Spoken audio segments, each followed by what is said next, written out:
नाजरीन, तुर्की के सदर तैयब एर्दोगान ने टीवी पर खड़े होकर एक मरतबा फिर फ्रांस के सदर को लताड़ दिया है और फ्रांस के सदर को अब अपनी जान का लाला पड़ चुका है, क्योंकि इस्लाम के खिलाफ जो उसने अल्फाज इस्तेमाल किए थे, कोई ऐसा जवान फ्रांस के अंदर से ही मुसलमान निकलेगा जो अब मैक्रोन के ऊपर अटैक कर सकता है। तो इसका मतलब ये है कि मैक्रोन की जो फ्रांसीसी सदर है उनकी सिक्योरिटी अलर्ट पर कर दी गई है और उनको थ्रेट जारी कर दिया गया है कि बिला जवाज आप मार्केट के अंदर नहीं जाएंगे, बाजार के अंदर नहीं जाएंगे, जहां भी जाएंगे वहां पर सिक्योरिटी क्लियरेंस लेनी पड़ेगी। तो मुसलमानों से आजकल फ्रांस के ताल्लुकात बहुत ज्यादा खराब हो चुके हैं। पूरी उम्मत मुसलमान यकजान होकर फ्रांस के खिलाफ लगी हुई है। तो फ्रांस के तमाम प्रोडक्ट का बाइकाट भी किया जा रहा है। पाकिस्तान में कुछ ऐसे ग्रुप मौजूद हैं जो ये कह रहे हैं कि फ्रांस के ऊपर एटमी हमला कर दिया जाए। इसके अलावा पाकिस्तान भी फ्रांस से अपना सफीर वापस बुला सकता है। इसके ऊपर मुशावरत जारी है। लेकिन इसी बीच एक बहुत बड़ी खबर आई है। फ्रांस के दफाई एक्सपर्ट्स का ये कहना है कि जितने भी मुसलमान हैं वो फ्रांस को फ्रांस रहने दें तो अच्छा है। अगर फ्रांस इजराइल बन गया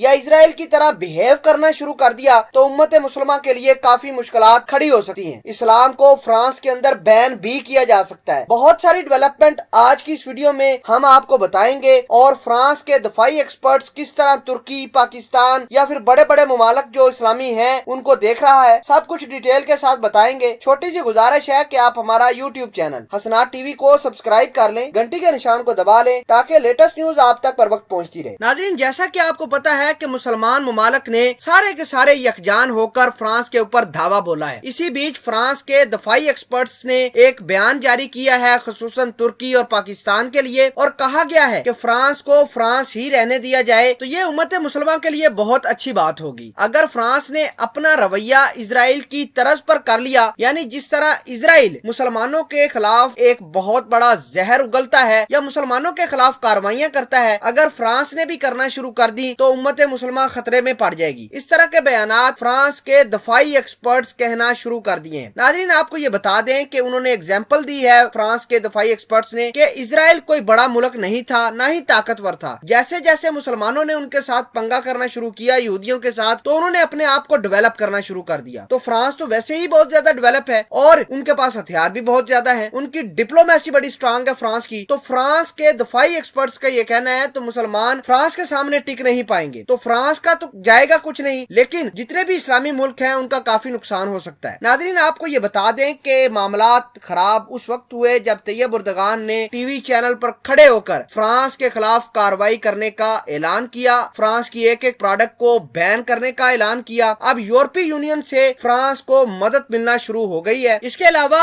एशिया से भारत, जापान, शुमाली कोरिया, जनूबी कोरिया, ये सारे के सारे मिलकर आजकल फ्रांस की जबान बोल रहे हैं। और बड़ी बात यह है कि इजराइल, जो कि एक बहुत ही ज्यादा इंपॉर्टेंट दुनिया का कंट्री समझा जा रहा है आज के दौर में, उसने भी अपना वजन फ्रांस के पलड़े में डाल दिया है। मतलब ये कि फ्रांस के दफाई एक्सपर्ट्स ये कह रहे हैं कि अब सारे के सारे बड़े बड़े मुमालिक, चाहे वो अमेरिका हो, यूरोपीय यूनियन हो या एशिया जैसी बड़ी इकोनॉमी हो, वो फ्रांस की तरफ आ रहे हैं, जिससे उम्मत मुसलमान का नुकसान हो सकता है। तो नाज़रीन ग्रामी, पाकिस्तान के कुछ लोगों ने यहाँ तक कह दिया था कि फ्रांस अगर इस्लाम के खिलाफ काम करता है तो फ्रांस के ऊपर एटमी मिसाइलों से हमला किया जाए। तो इस तरह की बात जैसे फ्रांस के अंदर पता चली तो पूरे तरीके से एक दफा फ्रांस के अंदर हड़कंप मचा हुआ है, खलबली मची हुई है और तैयब एर्दोगान ने खुलेआम ललकारा है फ्रांस को। फ्रांस तुर्की के खिलाफ एक्शन ले रहा है, उसकी इकोनॉमी को तबाह करने की बातें कर रहा है। यूरोपीय यूनियन ने तुर्की की लीरा को गिराने के लिए इकोनॉमिक सैंक्शंस लगा दिए हैं। तो आप समझ सकते हैं कि हालात किस तरह खराब हो चुके हैं।